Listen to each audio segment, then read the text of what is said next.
राम, कभी अयोध्या याद आती थी? जी।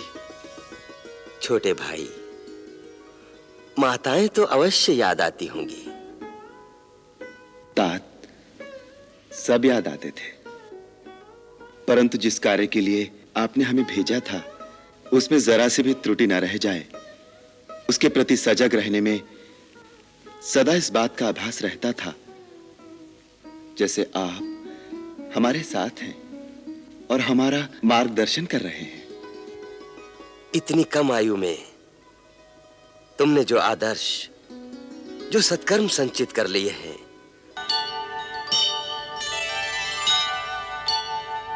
आप ही के पद चिन्हों पर चलकर कुछ करने की क्षमता पाई है मैंने। आपने तो देवलोक तक जाकर अपनी कीर्ति पताका स्थापित की है। वो जो कुछ किया है, एक राजा ने अपनी कीर्ति की आकांक्षा, अपना प्रभाव, अपनी सत्ता का दबदबा जमाए रखने के लिए किया है। किंतु तुमने जो कुछ किया है, पिता की आज्ञा, गुरुजनों की सेवा, प्रजापालन, ऋषियों, मुनिजनों, तपस्वियों की सुरक्षा के लिए किया है। इसी में तुम्हारी महानता है। तुम जैसे आदर्श पुत्र को पाकर न केवल तुम्हारे माता पिता वरन पूरे रघुवंशी पितरों का मस्तक गर्व से ऊंचा हो गया है।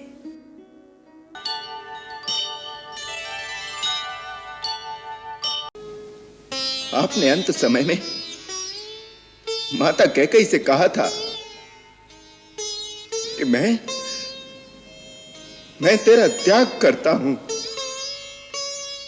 मेरी विनती है कि आपका दिया हुआ श्राप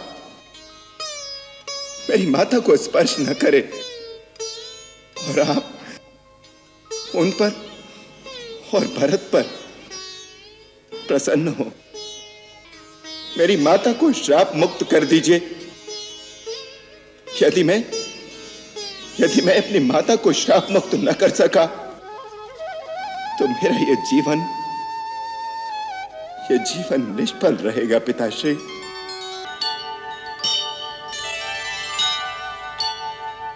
राम, तुम धर्म की सीमा हो, मर्यादा की पराकाष्ठा हो।